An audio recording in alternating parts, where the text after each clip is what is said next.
Hey, folks, we've got a zinger. We've got a really good one for you today, folks. I tell you what, this is the show. I'm Joe, but we've had some big dogs on this program before, but today we got the dog. My guest today has spent more than 2 decades inside K-12 education, doing something most leaders in comfortable, high-performing suburban districts are not doing.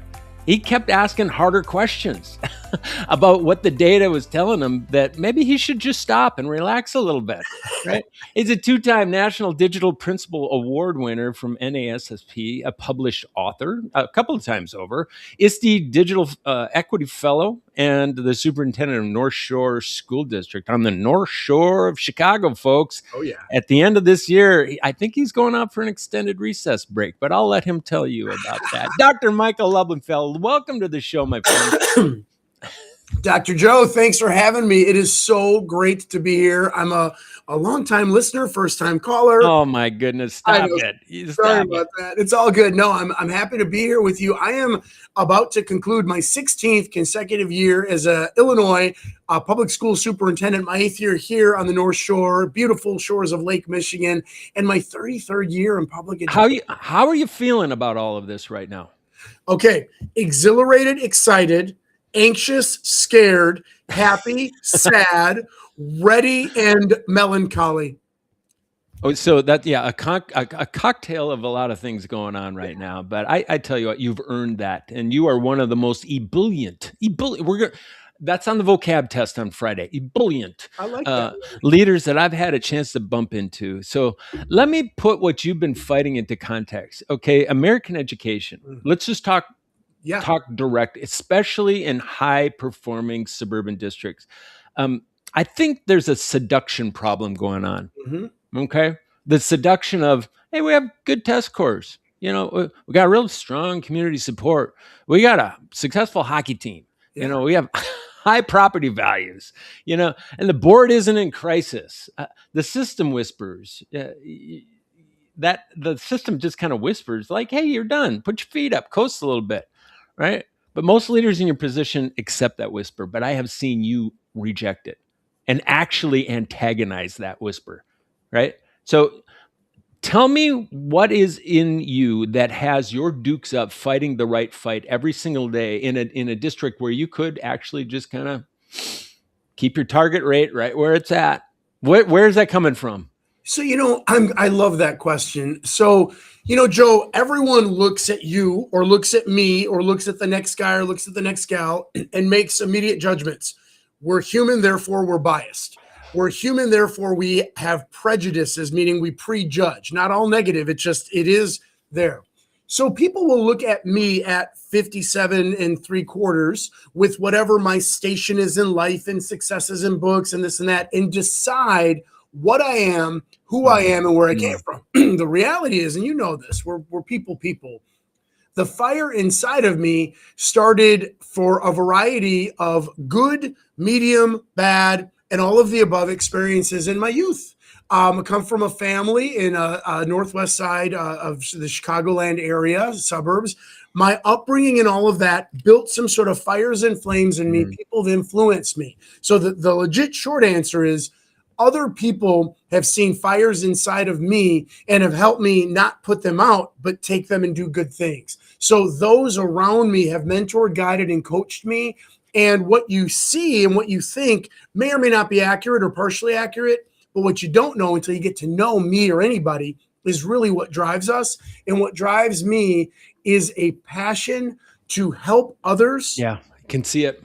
Be independent, be successful. So yeah, good. Yeah, and you wrote a book, The Unfinished Leader. What a wonderful functional title that I think a city superintendent publicly declaring he doesn't have it all figured out.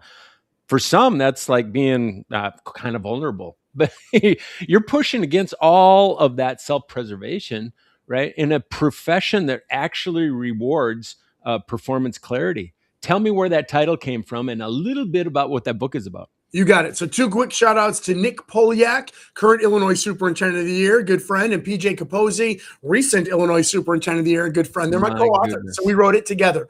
Under the backdrop of the COVID-19 pandemic, the 3 of us are superintendents in the state of Illinois, and we said it has nothing to do with the pandemic, Joe. Mm-hmm. Our leadership, though, had to have been and was a through line. How are we 3 leaders going to make an impact today and have a legacy for the profession that says, we're good. We've got great boards, great teachers, great families. We're struggling, though. We don't know how to deal with a worldwide global pandemic and the politics and the anxiety and the trauma and the drama. So what we did is we came up with, in our cathartic way of writing, we're not golfers, we're writers, a framework for school leadership growth and development independent of pandemic, whatever your daily pandemic is. And we basically say to you, you're never going to be the best version of yourself. You're never going to arrive. You're not a relay racer. What you're going to do is you're a constant racer, and you're going to be the next version of yourself, like an app in your phone. So good. So good. Yeah, that is the mindset, isn't it? So then we never arrive. We never get to graduate from this thing called continuous improvement, not just in the system, but of ourselves. The person you look in the mirror every single day and go, yeah, I did some things yesterday that were learning opportunities, right?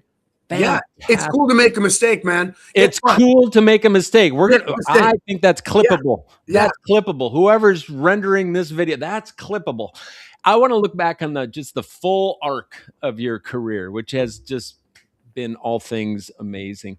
What do you think suburban K-12 leaders, they just get most wrong? Not your district, the sector. What's the thing that most of your peers kind of choose, maybe accidentally, that you couldn't bring yourself to choose? Legit hubris as opposed to legit humility. Right there. Yeah. Yeah. Legit humility. Unpack that a little bit. I mean, you just threw out a wonderful teaching strategy, which is compare and contrast. Yeah. Let's go.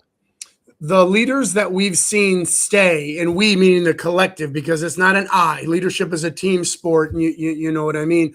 The leaders we've seen stay are those who've got pride and confidence and strength and conviction and humility to say, ooh, I am sorry. I did mess that up.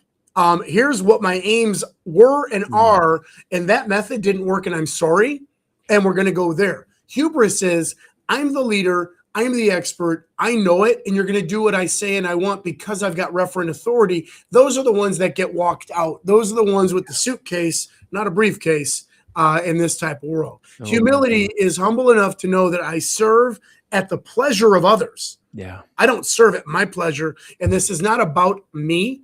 It is about we and us. That is the best leadership lessons I've learned, and I try to teach. We're going to bring that back, but just that character, just the integrity of, I'm not always the smartest guy in the room.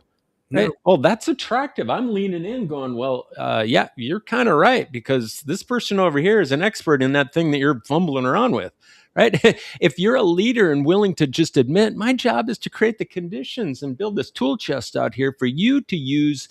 That's my job. My job is not to sit at the head of the table. And I think we're planets away from where that used to be, but there's still some of that residue in that broken system of ours. Oh yeah. Agree? I mean, yeah, you got to have a phone a friend. And the phone a friend isn't to brag on how great you are and what you just did. The phone a friend is to say, I'm dealing with a set of challenges. I don't know what to do. Please help me. Yeah. Yeah.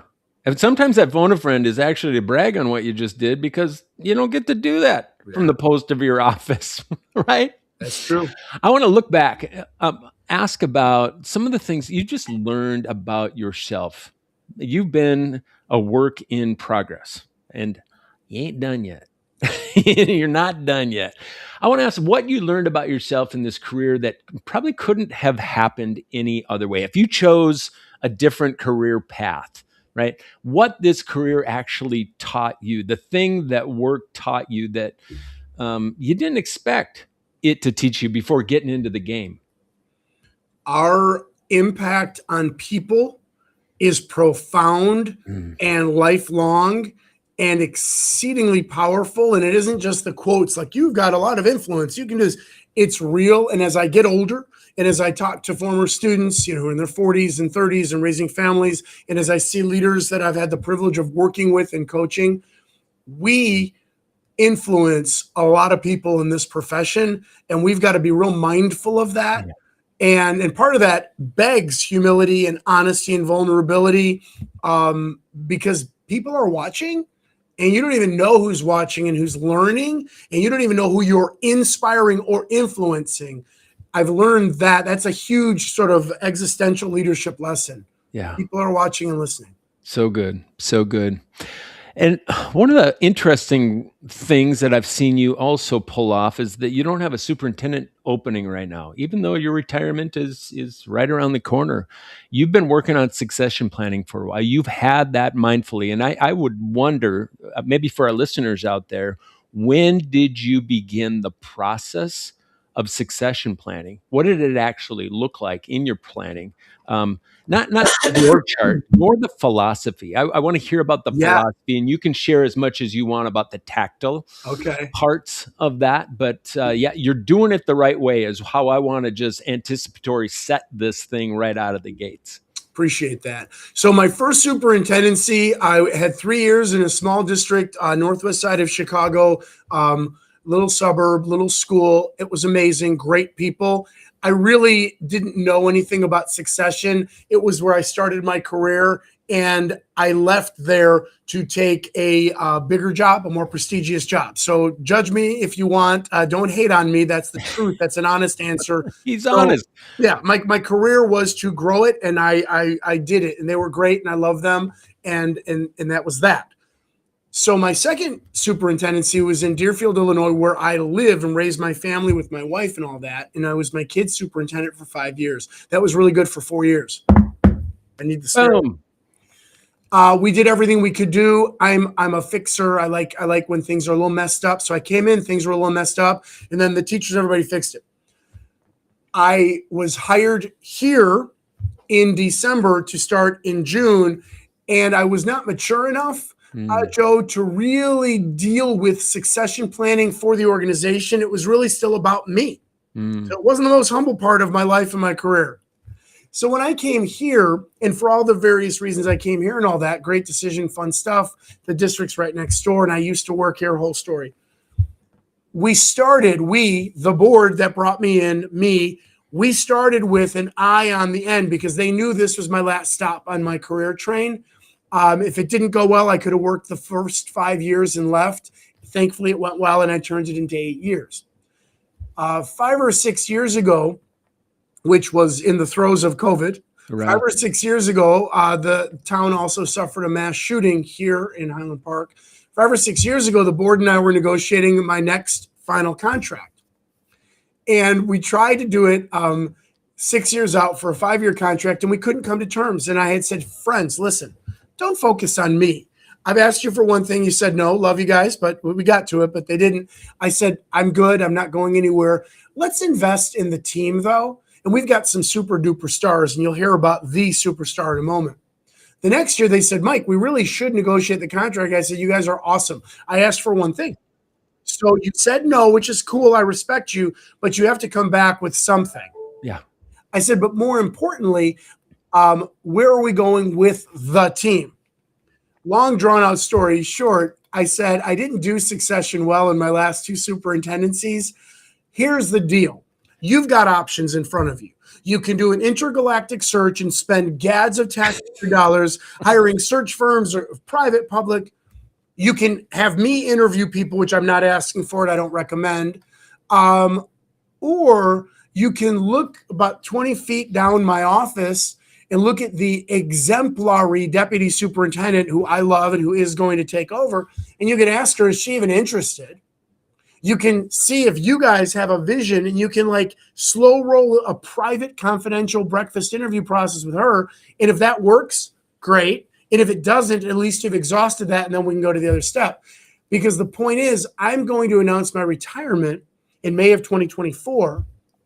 I was on a 4-year contract because I said, I'm retiring June 30th, 2026. I'd love to do this. And the board was like, okay, doing this and that.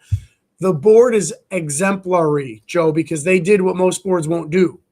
They're paying extra weight here to have a 2-year succession and transition so the community, the organization, the schools, the leadership can smoothly have a peaceful transfer of power. I'm the first superintendent to retire from the district since 2014. There's been a little turmoil here. And Dr. Monica Schrader, there we go. been here for 20 years. All rise. Yes. Superstar. She's been the deputy superintendent for 8 years. And she wanted them and they wanted her. And they did it privately with honor, dignity, and respect.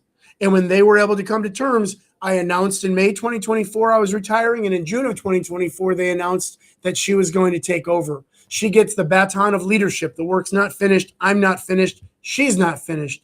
But the board and I had our, that's a cute little. Look at that. Look at that. That's because you use the word baton, I think, like an Englishman. You're like, look at that. I know your editors are like, okay, get this guy off. I know. We're keeping it. We did a 2-year deliberate and intentional, expensive transition. And Monica is an excellent leader. She's going to be a great superintendent. And the board invested in the organization and in her. And they allowed me to be the extra guy, for a year. First year, it was just me and her doing stuff behind the scenes. This year, the leadership team has seen Monica taking over. The community has seen Monica also representing the district and doing some real good work. And I've been able to be a quasi emeritus as I ride out peacefully and painlessly. I've only seen that done in just a few districts. None to the quality that you have there, but for a board to consider something like that is the standard. Let's just call it. It is the standard. They're amazing. The work to be done without a hiccup in the transition. You must get away from this conventional thing that says we have an opening in April and we'll try to hustle, and squeeze our butt cheeks as tight as we can with hope to see if we can't figure this thing out.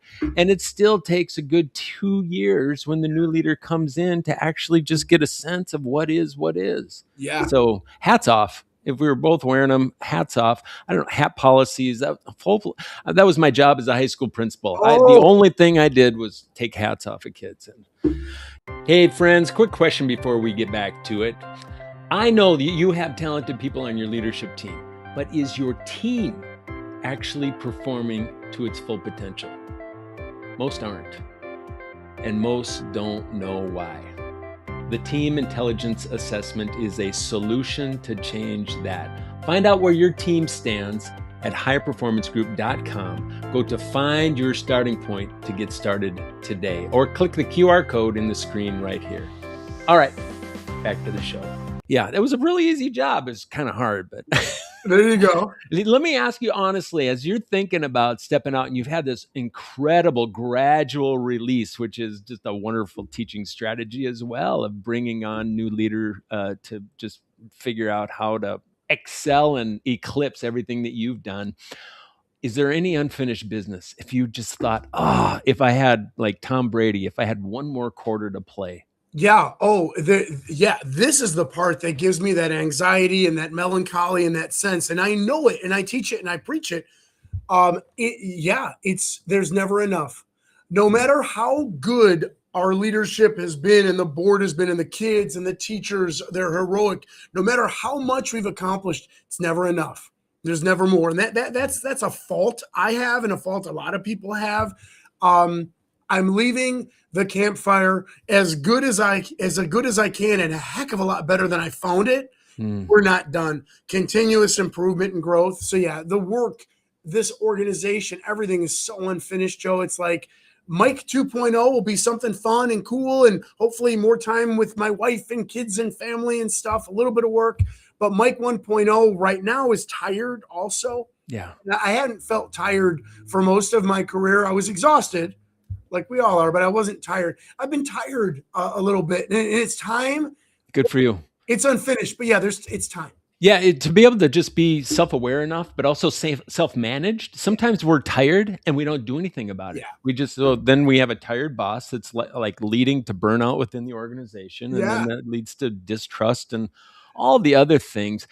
So I throw this out to some of the best thinkers that I have a chance to bounce around with. I'm very, very resolute in the fact that our system is broken, our K-12 system. And that's not a district, that is the system. We're Agreed. working so hard to occlude gaps that are not budging, right? With people that care so just remarkably about the work and the profession, but it's just not. Everybody's bumped into the ceiling right now. Nobody's been able to fix the system. We see bright shining lights, but and I think the problem on the outside is trust. I'm just going to point to it. There's just a lot of trust from the outside, and you may see it a little bit differently. But there's this inside issue, if you will, of just burnout. It's like, boss, I can't pedal any harder. Yeah. Yeah. What can we do? If you were to consult like the world power on fixing the K-12 system with a macro idea, what would that be? How can we go about fixing the macro problem of K-12 public education? If I had a magic wand, Dr. Joe, I would remove what we believe is the schedule or class matrix or 38, 42, 46, 55 minutes per class. Yeah.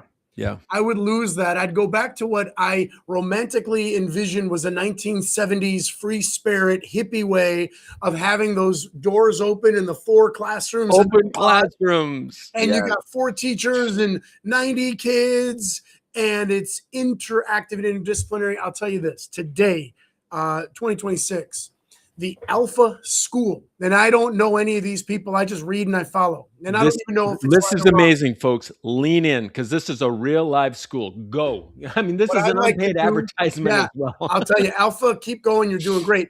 I do criticize your $55,000 per pupil stipend only because I'm a free public school guy, and I've got folks paying that in taxes. And you get the idea. So I don't want to get political. Yep.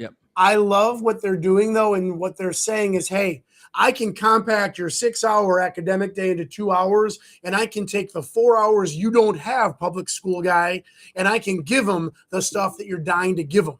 So I'd love to conceptually, not into strategy and tactic, but conceptually learn what they're doing and apply it for taxpayer dollars here in public schools. That's big picture one. I've logged some classroom hours this year. It's been a blessing. I've been able to co-teach with 4th grade, 6th grade, and 8th grade teachers. And from 8:28 to 9:07, at 9:08, I was like, we're just hitting our stride. And these kids got to leave. Get the kids back. That's right. Good for you for getting into the classroom and just remembering that it isn't working. It isn't working. And you have the most caring individual I that's love our there teachers every single night just trying to make it work a little bit better. They're amazing. I dream of the day of just sitting in a boardroom with a whiteboard and a marker and sitting down with people like you to be able to actually put some of this construct together. Because I do think the greatest opportunity that we have right now is to be leading in public education. I don't think this is the worst of time. This is actually the best of times. And I wish we had a bit more time to get into it, but I want to get into the lightning round because you are the standard. And before I do that, if I had a shirt that this is a small, I don't know. Can you fit a small t-shirt? I can't, but I love that t-shirt. Yeah. I love that message. I wear these in the airports and I give these shirts away. And you are the standard for canceling all things average. So before we go into the lightning round, I just want to say that right out of the gates, that you are the standard for canceling all things average. Lightning round time. You ready? Buckle up. Let's go. So is there a quote that you live by? Yeah, it's from Theodore Roosevelt, and I love him, and I wish I could meet him if I could. So do what you can with what you have where you are. Boom. Let's go. Right there. Worst advice that you've ever received in leading people? Don't name the source. Ooh, careful. Focus on the adults in public education before the kids. Boom. Best advice? Focus on the kids. No. Best advice was take care of other people and help other people. Do you have any unpopular opinions that I you're have eager to defend? I have many, and I'll tell you this: even to you, few naysayers out there, or many, still love you. And as Michelle Obama says, when you go low, I go higher. The unpopular opinion I have de jour is I believe that generative artificial intelligence, used properly, ethically, and responsibly with human in the loop and human oversight, can individualize and personalize and create equity, opportunity, and access for each child every day and each adult every day to help us soar and go past where we are right now. Love or hate in the comments right now, folks. Love or hate. But that's a bold statement. That is a very bold statement. And I think I'm hearing a thunderous applause out there. Have you changed your mind about anything recently? I changed my mind a lot. Like, holy guacamole, what on earth am I doing? I have changed my mind that public schools should be independent of the micro, independent, parochial, creative home. We've got to be bridge builders. And I believe in the multiple choices that ASU GSV was advocating at their last big conference. There it is. And you're actually moderating a roundtable with me in June around that very topic. So, folks, you might want to check that out. How about a decision in your career that you would make 10 times over again, boss? Choosing to come here to North Shore School District 112 for this 8-year superintendent run after having worked here for 13 years prior, and just thriving with some of the finest people in the education, in the community. I can go on. Coming back was the best decision. I do it all over again. Well done. Deep dish, thin crust, Chicagoland boy. So I love thin crust. My wife loves deep dish. So what kind of pizza do you think we have at home? Deep dish. In the comments, folks. Yes, the smartest answer would be deep dish today. I don't like mushroom pizza, but I eat it because my wife. But you eat it and you put a smile on your face and honey, love you. Love you. Right. If you were not in education, and I can't even imagine the crevice that would have left. But what would you be doing? Either marketing or other government service, helping people in some way, some form or fashion. How about a word or a phrase for North Shore's future? Well, inspire, innovate, engage is our motto that we live by. And Dr. Monica Schrader is going to continue to inspire, innovate, and engage. She's a super leader, and I wish them all the success in the world. Funny story, people say to her, "Oh, Monica, he's got big shoes. You got big shoes to fill." The best answer, she goes, "I wear different shoes." I love the competence and her confidence right out of the gates. Yeah. Any questions you have for me, in all fairness? How do you get inspired all the time to bring really thoughtful, crazy, and knuckleheady people like me onto your show? Yeah, I actually have the benefit of time and focus that most leaders in the system don't have, to be thoughtful about what types of questions, what compelling themes we ought to be bringing to the conversation. So it's the gift that I gave myself a few years ago, stepping away from the institution, to be able to work on the institutions, and hearing the stories actually helps greatly in my practice, especially meeting with standards like you when I'm looking at a leader over here that maybe has some interference going on in their head and doesn't believe that things are possible. I must hear from the ones that are not just believing and agreeing, but are doing the possible. So that's the best answer I can come up with. Michael, thank you. I know how crazy busy you are in this last lap of your career journey. So appreciate who you are as an individual, what you have built. And I don't believe that you're done. So we're going to keep our eyes peeled on what Act 3 might look like for you. And I think the valuable lesson that we pull away from this, I think in very comfortable districts, right?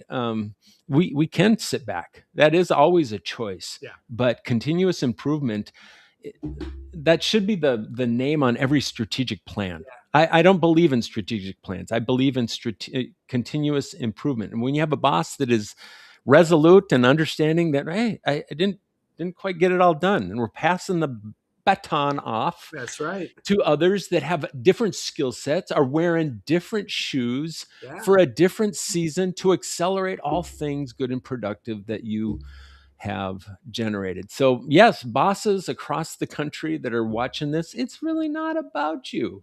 Not at all. Not about you at all. Any last bits of encouragement, wisdom, or just something funny for our listeners before we duck out of here today, Michael? Well, first of all, thank you for this opportunity. It's a pleasure. I'm really honored to be part of the crew of folks who've been with you, Dr. Joe. So thank you. And I'll say education is the ticket to whatever you want it to be. And we in education are those who create the conditions so that everything else can exist. Let's do it together and let's never stop. That's my words. We've got to have that hope and that hopefulness that better times are here and they can come. Hear and amen, folks. That's the show. Peace, friends. Keep your dukes up, but keep fighting like this an amazing individual that we've had some time with.